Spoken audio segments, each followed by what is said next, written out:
Bismillahirrahmanirrahim. Assalamualaikum warahmatullahi wabarakatuh. Alhamdulillah wa bihi nasta'in wa ala umurid dunya waddin wa ala alihi wa ashabihi wa man tabi'ahum bi ihsanin ila yaumiddin, amma ba'd. Fa ya ayyuhal hadirun, ikhwan dan akhwat yang dirahmati Allah Subhanahu wa taala, kaum muslimin. Pada pertemuan kali ini saya akan menyampaikan tentang Nggahi Rawi Pahu sebagai simbol Kabupaten Dompu, Nusa Tenggara Barat, ditinjau dari ilmu fikih. Baik, Nggahi dalam masyarakat Mbojo Dompu atau masyarakat Bima dan Dompu, Kabupaten Bima, Dompu, yang berada di Provinsi Nusa Tenggara Barat, biasanya digunakan pada masyarakat Mbojo atau Dompu yang merupakan masyarakat tertua, di mana sudah lama tinggal di daerah Dompu, Kabupaten Dompu itu sendiri, dan mengetahui banyak bentuk bahasa Nggahi. Di masyarakat Mbojo dan Dompu pada umumnya, Nggahi yang merupakan salah satu bahasa masyarakat Mbojo atau bahasa nenek moyang dalam dan leluhur di daerah Mbojo, Dompu. Adapun salah satu contoh daripada Nggahi tersebut, misalnya Nggahi Bu Ade, yang terdiri dari kata Mabu jatuh dan ade hati. Nggahi Mabu Ade bermakna jatuh hati. Penggunaan kata Nggahi memiliki tujuan dan maksud tertentu dalam penggunaannya, sehingga perlu kita kaji lebih dalam teorinya, yaitu pada bentuk, fungsi, dan makna yang dimaksud dalam Nggahi tersebut dalam pembahasan. Ini dapat dijelaskan secara singkat menurut pandangan ilmu fikih. Baik, saudara-saudara yang dirahmati Allah Subhanahu wa taala yang berada di Kabupaten Bima dan Dompu khususnya, pemahaman seperti ini sejatinya mendistorsi hakikat dari makna Nggahi itu sendiri. Nggahi dalam bahasa Dompu adalah konsep atas nilai kehormatan dalam berbicara atau mengatakan sesuatu. Oleh karena itu, Islam menjamin kehormatan manusia dengan memberikan perhatian yang sangat besar yang dapat digunakan untuk memberikan spesialisasi kepada hak asasi manusia. Perlindungan ini jelas terlihat dalam sanksi berat yang dijatuhkan dalam bahasa, misalnya zina, menghancurkan kehormatan orang lain, dan masalah kadzaf. Islam juga memberikan perlindungan melalui pengharaman ghibah, mengadu domba, mengumpat, mencela dengan menggunakan panggilan buruk. Juga perlindungan lain yang bersinggungan dengan kehormatan dan kemuliaan manusia yang terdapat dalam maqasidus syariah atau konsep kehormatan. Saudara-saudara yang berada di Kabupaten Bima dan Dompu khususnya, sementara rawi dalam bahasa Dompu adalah perilaku simpati atau empati terhadap sesuatu yang kita bicarakan, yang kita sampaikan kepada masyarakat. Oleh karena itu, empati atau simpati adalah merupakan upaya untuk mengerti orang lain secara mendalam, baik dari segi emosional maupun intelektualitas. Seseorang akan menggunakan hati, mata, dan pikiran untuk mendengar secara objektif. Sikap empati perlu diasah agar hati menjadi lembut dan seakan-akan secara objektif, sikap empati perlu diasah agar hati menjadi lembut dan seakan-akan turut meringankan kebutuhan orang lain atau beban orang lain. Para ilmu salaf dahulu saling berlomba-lomba melakukan kebaikan karena mereka memahami ada banyak barokah di dalamnya, banyak pahala di dalamnya, banyak kebaikan yang dijanjikan Allah Subhanahu wa Ta'ala. yakni berempati merupakan ibadah yang lebih didominasi kecintaan kepada akhirat, bukan kepada dunia. Kemudian Ibnul Qayyim dalam Al-Fawaid halaman 222 beliau berkata, turut perhatikan penderitaan kaum muslimin dan berempati pada mereka bisa diwujudkan dengan beberapa cara, seperti dengan menggunakan harta, kehormatan, fisik dan bantuan, nasihat dan petunjuk, doa dan istighfar, serta ikut merasakan duka mereka. Tingkat empati ini sesuai dengan taraf keimanan masing-masing. Bila iman lemah, maka empati pun juga lemah. Sebaliknya, bila iman kuat, maka empati juga akan kuat.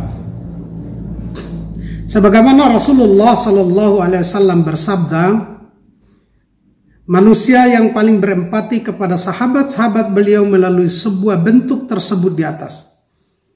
Dan untuk para pengikut beliau, tingkat empatinya sesuai dengan sejauh mana kesetiaan mereka mengikuti kata ataupun ucapan yang disampaikan oleh baginda Rasulullah SAW. Saudara-saudara, kaum muslimin, masyarakat Bima, Dompu, sedangkan pahu dalam bahasa Dompu adalah untuk menghormati hakikat yang dibicarakan dan dapat diaplikasikan sehingga dapat menghasilkan bentuk atau wujud yang bersifat nyata.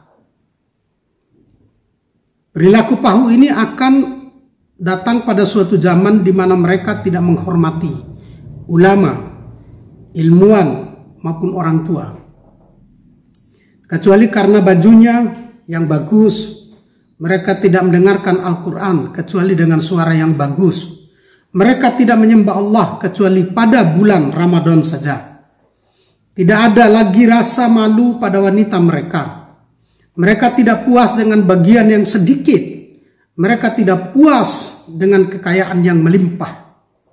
Mereka berusaha hanya demi perutnya. Agama mereka adalah uang. Wanita yang menjadi kiblat mereka, arah penyembah. Dan rumah-rumah mereka adalah masjid-masjid mereka. Mereka menjauh dari ulama sebagaimana anak biri-biri lari menjauh dari serigala. Saudara-saudara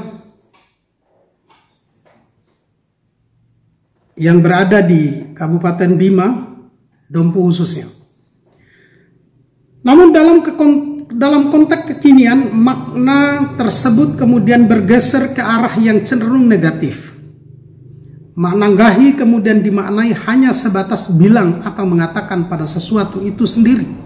Karena dari egoisitas diri pada masyarakat Dompu, Bima, yang kemudian menjadikan rawi dimaknai hanya sebagai perbuatan saja dan tidak mengaplikasikan atau hanya sebagai simbol keegoisan mereka semata, dan pahu hanya diartikan sebagai bentuk atau wujud yang tidak ada pentingnya dan fungsinya bagi mereka.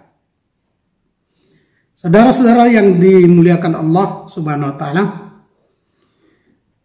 secara konkret nggahi rawi pahu adalah yang berarti berbicara atau mengatakan sesuatu apa yang dipikirkan dan apa yang dilihat dan diucapkan atau keluar dari mulut dan kita mengimplementasikan secara nyata. Gairawi Pahu merupakan peranan atau yang tanggung jawab pada masyarakat Dompu yang diciptakan atau dibentuk dalam lingkungan kehidupan masyarakat maupun yang menjadi budayanya. Adapun semboyan Gairawi Pahu adalah budaya masyarakat Dompu yang harus dipatuhi oleh masyarakat sosial Dompu itu sendiri. Dan perang semboyan ini adalah bentuk nyata dan tidak bersifat universal. Hukum Islam mencakup berbagai dimensi abstrak dan dimensi wujud. Segala perintah dan larangan Allah dan Rasulnya, dan dimensi konkret dalam wujud perilaku mempola yang bersifat ajeng di kalangan orang Islam sebagai upaya untuk melaksanakan titah Allah dan Rasul tersebut.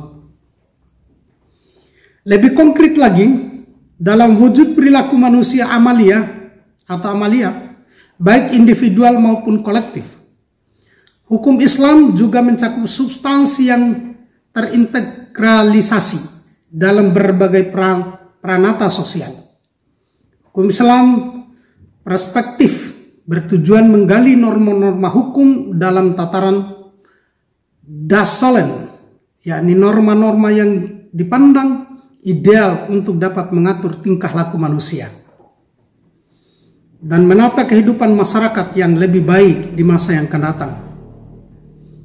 Namun di dalam usul fikih, termasuk di dalam bidang hukum Islam preskriptif yang bertujuan menemukan norma-norma syariah untuk merespon berbagai permasalahan dari sudut pandang normatif.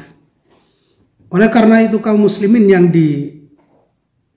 dimuliakan Allah, khususnya masyarakat Bima dan Dompu, bahwa Gairawi Pahu itu tidak hanya sekedar diucapkan, diwujudkan dan dalam keseharian kita, tetapi makna Gairawi Pahu adalah cukup mendalam bila ditinjau dari konsep maqasidus syariah,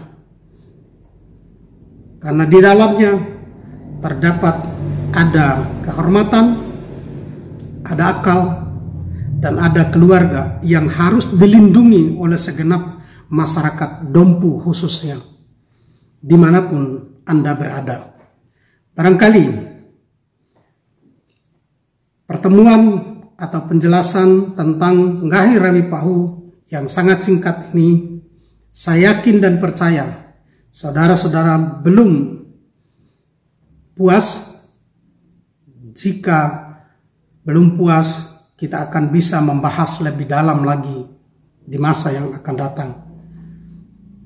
Semoga dengan pembahasan yang singkat ini menjadikan pemahaman bagi kita bahwa Gairawi Pahu itu adalah sebuah norma yang harus kita pergunakan dalam kehidupan kita sehari-hari di masyarakat kita, khususnya Bima dan Dompu dimanapun kita berada. Kita jaga, kita pelihara, karena itu norma yang berasal dari agama kita, agama Islam. Jika kita menjaga, memelihara norma-norma tersebut, maka kita secara otomatis juga memelihara dan menghormati serta memelihara agama yang ada dalam Islam itu sendiri. Billahi taufiq wal hidayah. Wassalamualaikum warahmatullahi wabarakatuh.